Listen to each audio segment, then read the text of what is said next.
오늘 말씀을 시작하면서 여러분께 책 한 권을 좀 이렇게 소개해 드리려고 합니다. 그 부산에 있는 남포교회를 담임하셨던 박영선 목사님이 쓰신 하나님의 열심이라고 하는 책입니다. 제가 이제 올해 읽었던 책 중에는 가장 인상 깊었던 책이었던 것 같아요. 그러니까 성경을 바라보는 이렇게 새로운 관점을 소개해 주는 책인데요.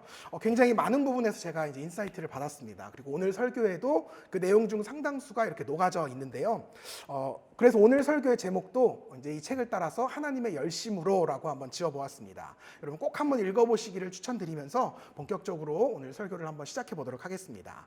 우리가 이제 세상을 살아가다 보면 말 속에 어폐가 있는 그런 모습들을, 그런 장면들을 덜어 발견하곤 하죠. 이렇게 사진을 몇 장을 준비했는데요. 잘 보였으면 좋겠는데, 화목하지만 화난 아파트가 있죠. 또 국내산이지만 수입 바나나, 그리고 비와 함께 즐기면 재밌지만 비가 오면 열리지 않는 콘서트가 있고요. 또 손으로 직접 뽑는 기계냉면이 있습니다. 뭐 이런 장면들처럼요. 이렇게 말과 실제가 다른 경우들을 우리가 발견할 때가 종종 있어요. 이럴 때면 우리가 굉장히 당혹스러움을 느끼곤 하죠. 뭐가 진짜인지 구분이 어렵기 때문에 그렇습니다. 오늘 우리가 살펴보고자 하는 인물 역시도 우리에게 이런 동일한 당황스러움을 선사해 주는 인물입니다. 그가 바로 아브라함입니다. 아브라함에게는요, 여러분, 우리가 익히 잘 알고 있는 어마어마한 수식어가 늘 하나씩 붙죠. 그게 뭐죠? 믿음의 조상 아브라함. 믿음의 조상 아브라함입니다. 그런데 제가 오늘 말씀을 이렇게 묵상하고 준비하면서요, 이 아브라함과 믿음의 조상이라고 하는 단어가 안에 굉장한 어폐가 있다는 것을 발견하게 됐어요. 성경을 좀 유심히 이렇게 자세히 살펴보노라면 그가 정말 믿음의 조상이 맞는지, 이런 생각이 드는 그런 대목들이요, 꽤나 여러 곳에서 발견되곤 합니다. 여러분, 정말 아브라함이 우리가 익히 알고 있는 대로 믿음의 조상으로 불릴 만한 그런 대단한 믿음의 소유자였을까요? 우리가 오늘 함께 읽은 본문 말씀을 보면 아브라함이 이 하나님께 부르심을 받았을 때 갈 바를 알지 못했으나 믿음으로 나아갔다라고 증거하고 있어요. 그런데 정작 아브라함의 삶을 기록하고 있는 성경의 이 여러 구절들을 자세히 보면 그가 정말 믿음으로 나아간 것이 맞나? 의구심이 드는 말씀들이 덜어 등장합니다. 여호수아 24장의 말씀을 좀 같이 볼게요. 제가 읽겠습니다.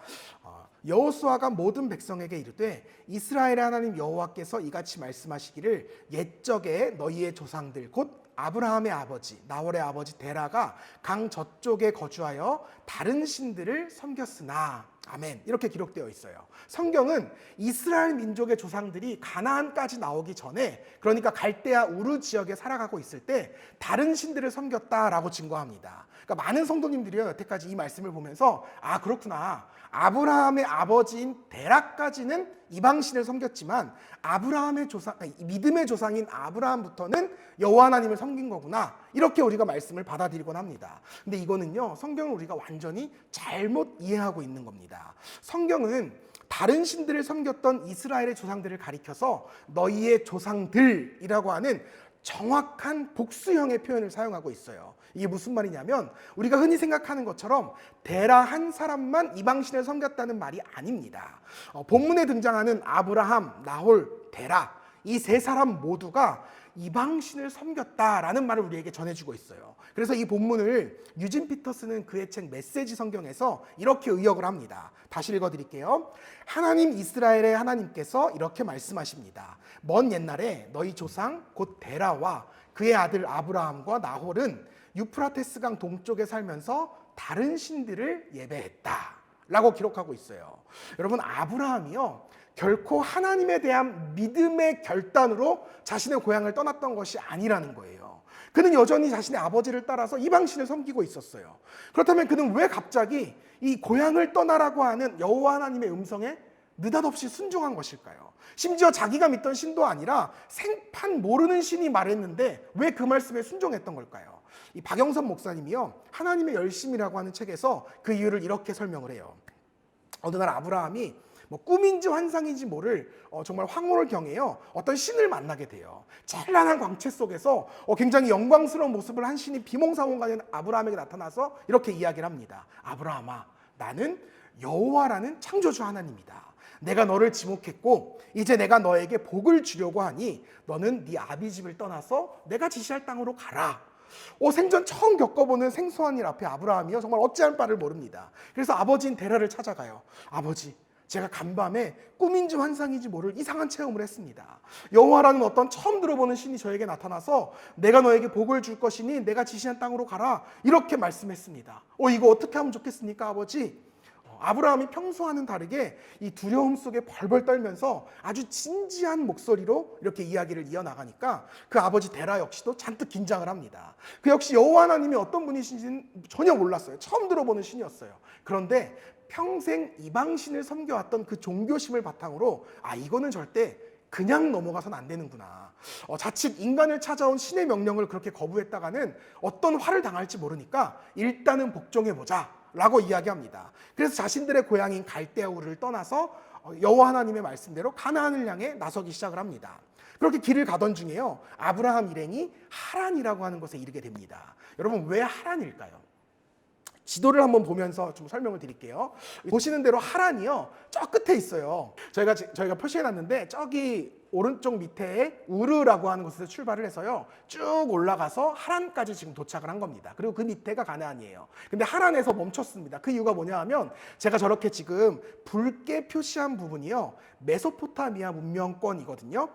보시는 대로 하란이요 그들이 살아왔던 이 메소포타미아 문명의 끝자락에 있던 도시입니다. 그러니까 붉게 표시해둔 부분에 끝자락에 있잖아요. 그 경계선 끝자락에 하란이라는 도시가 있는 거예요. 이제 저곳을 넘어가면요 자신들에게 익숙했던 문명사회를 벗어나는 겁니다. 완전히 다른 문화권 속으로 넘어가는 거예요. 이 말은 곧 하란을 넘어가는 그 순간부터 더 이상 자신들의 신변을 안전하게 보장해 줄 수 없다는 겁니다. 이제까지 나를 지켜줬던 이 지역사회가 더 이상 나를 지켜줄 수 없다는 거예요. 이제는 언제 어디서 내 재산을 뺏길지, 목숨은 부지할 수 있을지 아무것도 확신할 수 없는 전혀 새로운 국면으로 전환된다는 겁니다. 결국 아브라함과 그의 아버지 데라가요 낯선 환경에 대한 두려움을 극복하지 못합니다. 그래서 그대로 하란에 주저앉게 돼요.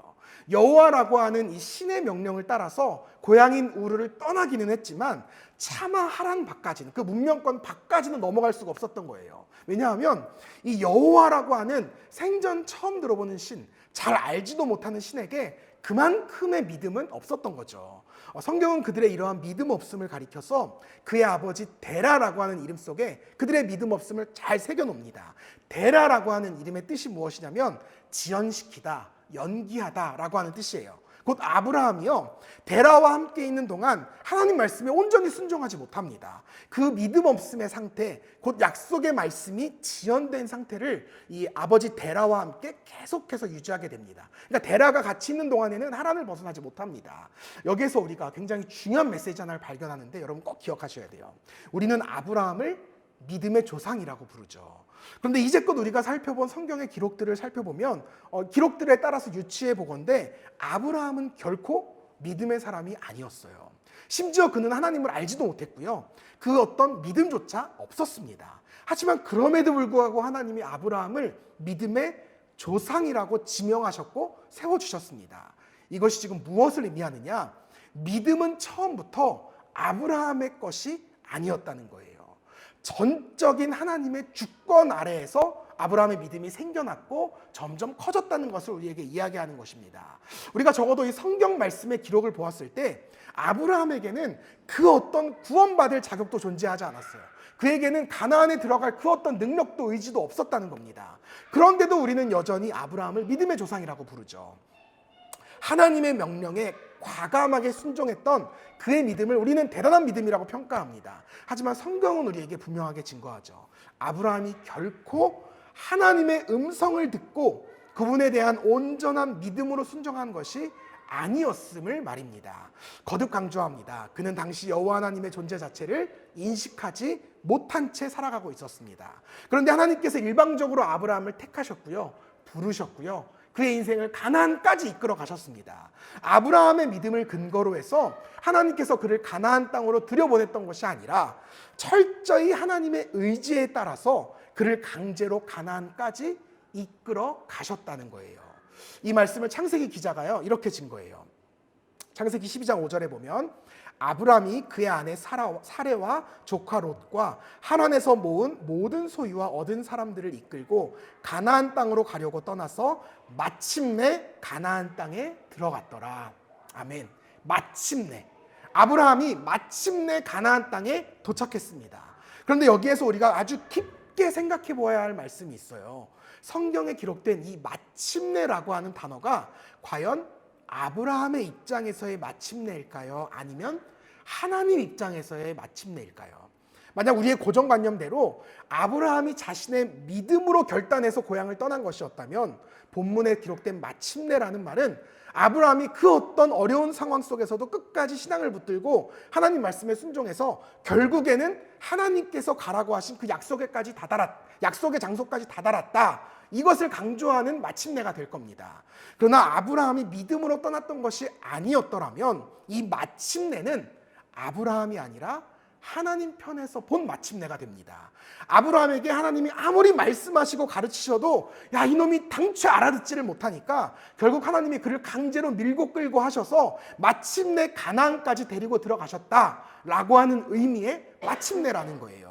그러니까 어찌 보면 별것 아닐 것 같은 이 짧은 한 구절의 말씀을 제가 이토록 계속 깊고 길게 다루는 이유가 뭐냐 하면 우리가 이 말씀을 통해서 우리가 무엇을 우리 신앙의 기초로 두고 있는가, 우리가 믿고 있는 믿음의 근간은 무엇인가, 우리의 신학을 다시 한번 제대로 세울 필요가 있다고 생각했기 때문에 그렇습니다. 여러분, 건강한 신학은 다른 것에 있잖아요. 올바른 말씀 해석, 성경 해석 위에 건강한 신학이 세워집니다. 여러분이 한번 진지하게 생각해 보세요.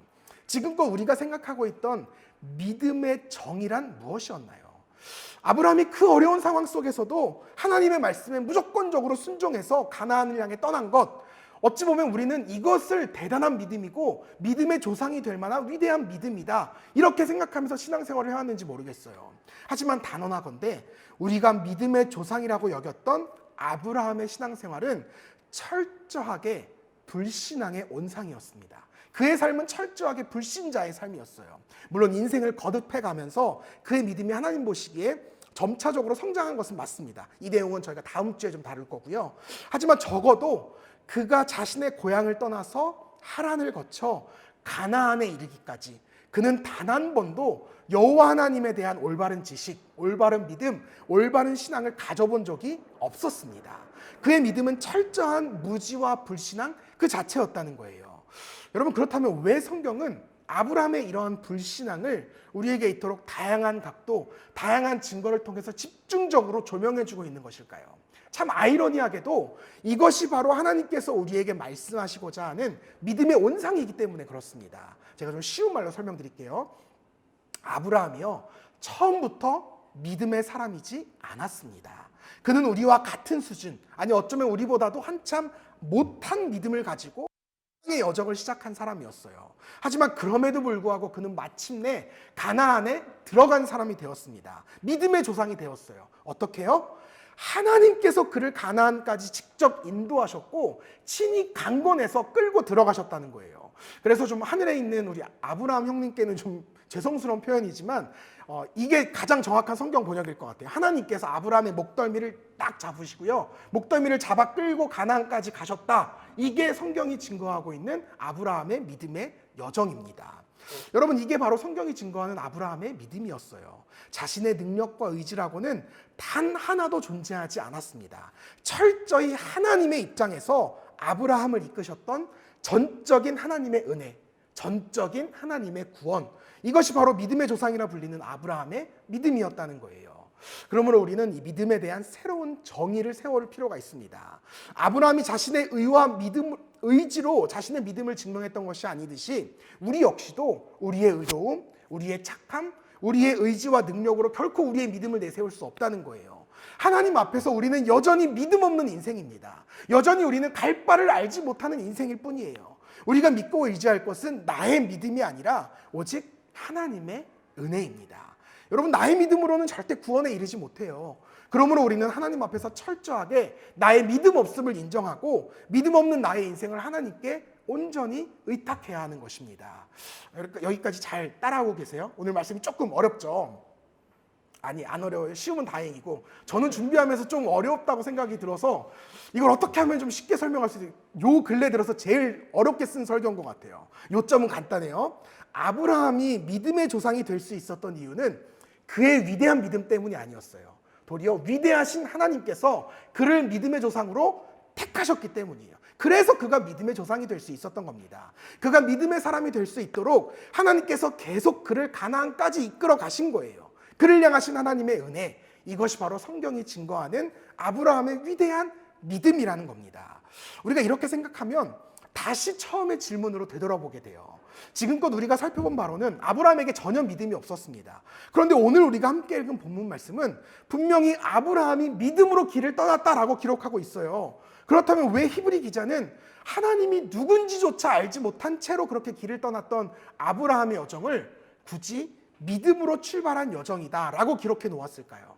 바꿔 말하자면 아브라함 자신의 의지가 아니라 하나님의 강권하심을 통해서 억지로 가나안으로 떠나야 했던 이 아브라함의 발걸음을 왜 성경은 믿음의 여정이라고 증거하고 있는 것일까요? 여기서 우리는 앞서 언급했던 이 성경이 증거하는 믿음의 정의를 다시 한번 돌아볼 필요가 있어요. 우리 히브리서 11장 8절 말씀 한번 같이 읽어볼까요? 읽겠습니다. 시작. 믿음으로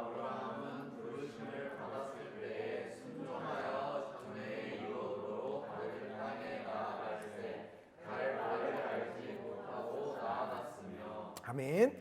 아브라함이요, 믿음으로 부르심을 받았고 믿음으로 순종했고 믿음으로 나아갔습니다.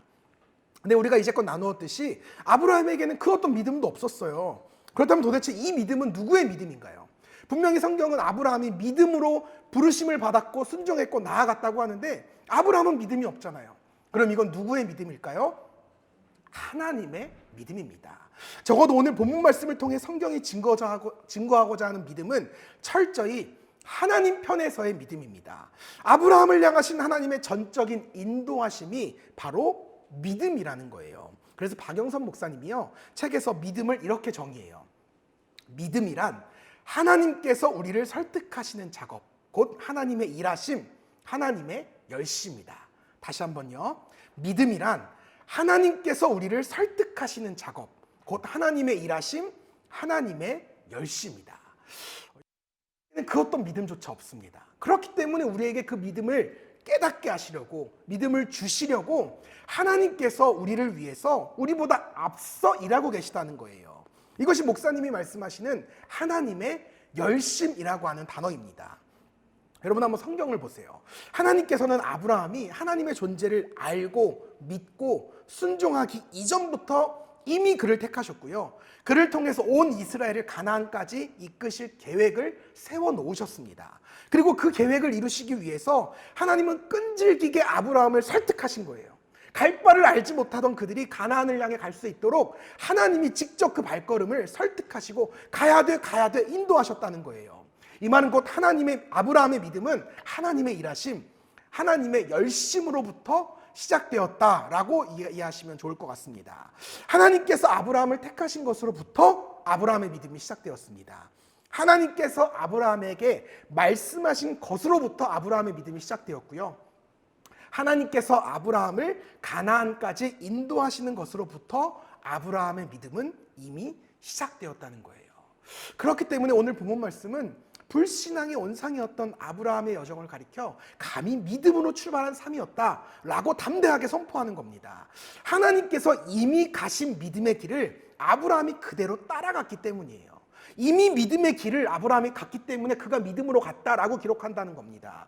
아브라함 자신만 아직 깨닫고 있지 못했을 뿐 그를 향하신 하나님의 열심으로 인해서 이미 그의 인생은 믿음으로 거듭난 인생이 되어 있었다는 것을 성경이 우리에게 알려주고 있는 거예요. 사랑하는 여러분, 이렇게 보자면 그토록 믿음 없어 보이는 우리의 인생 역시도 이미 믿음으로 출발한 여정이다 라고 감히 우리도 드릴 수 있을 것 같습니다. 우리는 인생을 살아가면서 끊임없이 무너지고 실수하고 넘어집니다. 정말이지 우리가 세상 가운데 살아가는 우리의 모습을 스스로 바라볼 때면 정말 믿음 없는 사람처럼 살아가는 우리의 모습을 발견하게 되지요.